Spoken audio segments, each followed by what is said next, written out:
భారతరత్న మౌలానా అబుల్ కలాం ఆజాద్కు వైఎస్ఆర్సీపీ అధినేత వైఎస్ జగన్మోహన్ రెడ్డి నివాళులర్పించారు. మౌలానా జయంతి సందర్భంగా తాడేపల్లిలోని పార్టీ కేంద్ర కార్యాలయంలో నివాళులర్పించారు.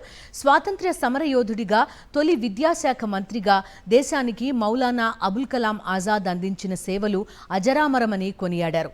మైనారిటీ సంక్షేమ, విద్యా దినోత్సవ శుభాకాంక్షలు తెలిపారు వైఎస్ జగన్.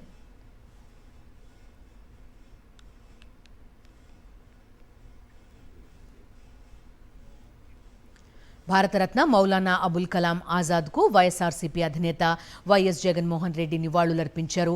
మౌలానా జయంతి సందర్భంగా తాడేపల్లిలోని పార్టీ కేంద్ర కార్యాలయంలో నివాళులర్పించారు. స్వాతంత్ర్య సమర యోధుడిగా, తొలి విద్యాశాఖ మంత్రిగా దేశానికి మౌలానా అబుల్ కలాం ఆజాద్ అందించిన సేవలు అజరామరమని కొనియాడారు. మైనారిటీ సంక్షేమం, విద్యా దినోత్సవ శుభాకాంక్షలు తెలిపారు వైఎస్ జగన్.